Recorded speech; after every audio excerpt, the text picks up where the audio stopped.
పంచాయతీ ఎన్నికల రెండో విడతలో కాంగ్రెస్ హవా కనిపిస్తుంది. మరి 6 గ్యారెంటీలు అమలు చేయకపోయినా మరి పల్లె ప్రాంతాల్లో మాత్రం కాంగ్రెస్కు ఆదరణ తగ్గలేదు అనేది ఇక్కడ అర్థమవుతుంది. రాము చెప్పండి, మరి ఇక్కడ వరకు చూసుకుంటే కూడా మొదటి విడతలో కూడా కాంగ్రెస్ హవానే కనిపించింది. ఇప్పుడు రెండో విడతలో కూడా కాంగ్రెస్ హవానే కనిపిస్తుంది. అంటే అధికార పార్టీ కాబట్టి ఖచ్చితంగా అవకాశం ఉంటుంది అనే ధోరణిలో ప్రజలు అవకాశం ఇచ్చారా, లేకపోతే 6 గ్యారెంటీలు చేయలేదనే వ్యతిరేకతను పక్కన పెట్టేశారా? రైట్. రెండో విడత గ్రామ పంచాయతీ ఎన్నికలు కౌంటింగ్ అయితే ప్రారంభమైపోయింది. ఇప్పుడు మనకు అందుతున్న సమాచారం ప్రకారము ఎక్కువగా గ్రామాల్లో కాంగ్రెస్ అయితే తన విజయ దుందుబిని కొనసాగిస్తా ఉన్నది. ఏదైతే మొదటి విడత గ్రామ పంచాయతీ ఎన్నికల్లో 2600లకు పైగా గ్రామాల్లో కాంగ్రెస్ గెలుపొందిందో, ఇప్పుడు రెండో విడత గ్రామాల్లో కూడా దాదాపు ఇప్పుడున్న సమాచారం అయితే 438 పైగా, అంటే 500 వరకు గ్రామాల్లో స్పష్టమైన మెజార్టీతోనే ముందంజలో ఉంది కాంగ్రెస్ పార్టీ. అయితే ఇదే మెజారిటీ కొనసాగితే ఈ రోజు సాయంత్రం ఓట్ల లెక్కింపు ముగిసే నాటికి మరొక 2700 వరకు గ్రామ పంచాయతీల్లో కాంగ్రెస్ జెండా ఎగిరే అవకాశం ఎక్కువగా కనిపిస్తుందని నిపుణులు అయితే అంచనా వేస్తా ఉన్నారు.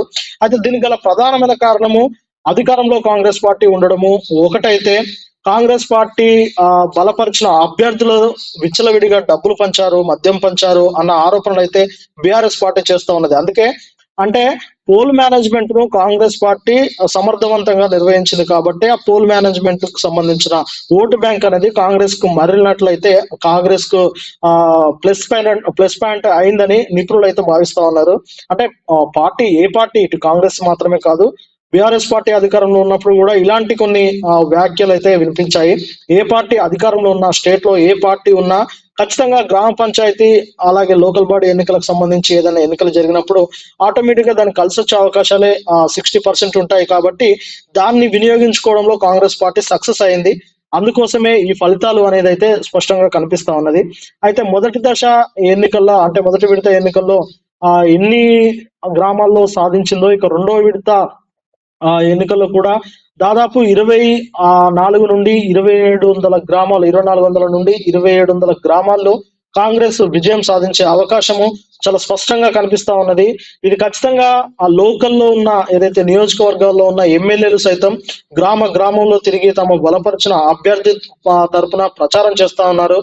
అంతేకాదు గెలిపించాల్సిన బాధ్యత మీదే. ఎందుకంటే గ్రామాలు అభివృద్ధి చెందాలంటే డబుల్ ఇంజన్ సర్కార్ లాగా అటు రాష్ట్రంలో ఒక పార్టీ అలాగే గ్రామంలో ఒక పార్టీ ఉండొద్దు. రాష్ట్రంలో ఉన్న పార్టీనే గ్రామంలో ఉంటే నిధులు ఎక్కడ ఎలాంటి ఆటంకం లేకుండా సాఫీగా గ్రామ పంచాయతీకి వస్తాయి అన్న కొన్ని మాటలు అయితే ఎక్కువగా ఆ ప్రచారంలో ఉపయోగించినట్టయితే చాలా క్లియర్ గా కనిపిస్తా ఉన్నది.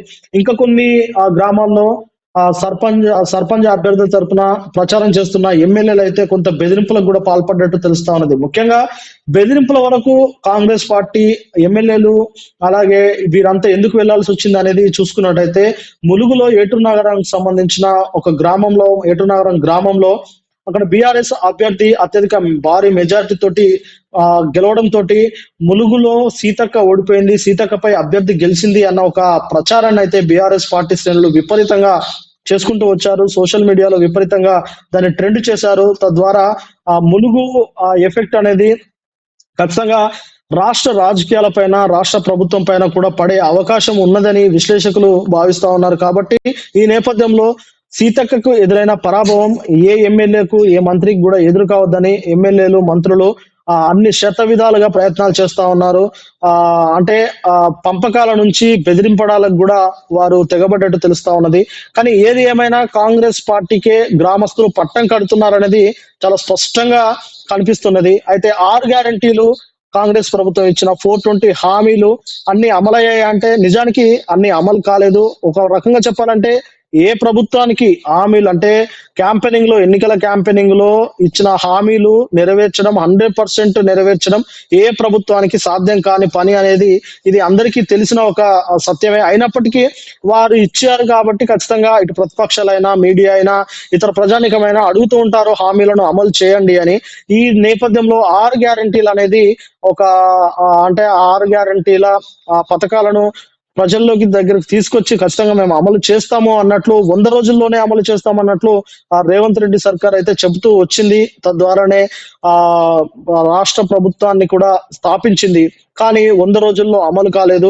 6 గ్యారెంటీలు పూర్తిగా కూడా అమలు కాలేదు. కొన్ని మాత్రమే అమలయ్యాయి. ఏదైతే ఉచిత బస్సు, 500 గ్యాస్ సిలిండరు, 200 ఉచిత కరెంటు, ఇలాంటి కొన్ని పథకాలు అమలయ్యాయి. దీంతో పాటు సన్న బియ్యము, రైతు బంధు, రైతు బీమా, అలాగే ధరణిని ధరని మార్చడము, ఇవన్నీ జరిగాయి. ఇవన్నీ జరిగినప్పటికీ 6 గ్యారెంటీలు పూర్తి స్థాయిలో అమలు కాలేదు. ఇచ్చిన 420 హామీలు కూడా ఇప్పటి వరకు అమలు కాలేదు. అయినప్పటికీ గ్రామ స్థాయిలో ఉన్న ప్రజానీకంలో ఒక రకమైన ఆలోచన అనేది ఖచ్చితంగా ఉంటుంది. ఎందుకంటే రాష్ట్రంలో ఉన్నది రేవంత్ రెడ్డి కాబట్టి ఖచ్చితంగా ఆ సర్కార్కి సంబంధించిన ఆ అభ్యర్థిని ఎన్నుకుంటేనే గ్రామంలో తమకొచ్చే పథకాలు సాఫీగా వస్తాయి, తమకొచ్చే పింఛన్లు వస్తాయి అన్న ఒక ఆలోచన వారిలో ఉంటుంది. కాబట్టి ఖచ్చితంగా వారికే మొగ్గు చూపుతున్నట్లయితే చాలా క్లియర్ గా కనిపిస్తా ఉన్నది. ఈ మేరకు కాంగ్రెస్ గ్రామాల్లో రెపరెపలాడుతుంది. కానీ ముందుగా చెప్తున్నట్టు మొత్తం క్లీన్ స్వీప్ అయితే ఇక్కడ చేయలేదు. అక్కడ ఖచ్చితంగా బీఆర్ఎస్ పార్టీ అయితే గట్టి పోటీనే ఇస్తుంది. ప్రతి గ్రామంలో బీఆర్ఎస్ పార్టీ పోటీ ఇస్తుంది. కానీ అయినప్పటికీ కాంగ్రెస్ అయితే ఎన్ని అంటే ఒక్కోటితో గెలిచినా అది విజయంగానే చూస్తారు. కాబట్టి కాంగ్రెస్ పార్టీ అనేది ఒక స్పష్టమైన మెజార్టీతో కొన్ని చోట్ల గెలిచినప్పటికీ కొన్ని చోట్ల మాత్రం కాస్త అటు ఇటుగా లాస్ట్ చివరి వరకు పోరాడి గెలుస్తూ ఉన్నది. ఇలాంటి సందర్భాలు ఎక్కువగా కనిపిస్తా ఉన్నాయి తెలంగాణ రాష్ట్రంలో. ఏది ఏమైనప్పటికీ కాంగ్రెస్ పార్టీ దాదాపు 60 నుండి 65% సీట్ల వరకు ఇప్పటి వరకు గెలిచింది. ఇక 3వ విడత గ్రామ పంచాయతీ ఎన్నికలు కూడా ముందు ఉన్నాయి. మరి ఆ గ్రామ పంచాయతీ ఎన్నికల్లో కూడా ఇదే ఫలితాలు రిపీట్ అయ్యే అవకాశం ఎక్కువగా కనిపిస్తుంది. ఇక మొత్తానికి చూసుకున్నట్టయితే 60 నుండి 65% గ్రామాల్లో కాంగ్రెస్ జెండా ఎగిరేది ఖాయంగా కనిపిస్తా ఉన్నది. ఇక మిగతా 30-34% గ్రామాల్లో బీఆర్ఎస్ జెండా ఎగరబోతుంది. ఇక ఒక 10-15% గ్రామాల్లో అటు బీజేపీ ఇతరులు కూడా దాదాపు 10% గ్రామాల్లో ఇతరులు రెబల్స్ ఉన్నారు. కానీ వారు ఖచ్చితంగా అటు బీఆర్ఎస్ లో చేరుతారా, లేదంటే అటు స్వతంత్రంగా మాత్రం ఉండే అవకాశం చాలా తక్కువ ఉంటుంది. ఉంటే అధికార కాంగ్రెస్ పార్టీలోనే చేరాలి, లేదంటే ప్రతిపక్ష బీఆర్ఎస్ లోనే చేరాలి, లేదంటే బీజేపీలోనే చేరే అవకాశం ఎక్కువ కనిపిస్తా ఉన్నది.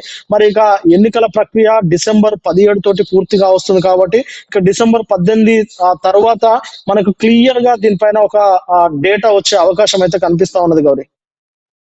Okay right, thank you Ramu.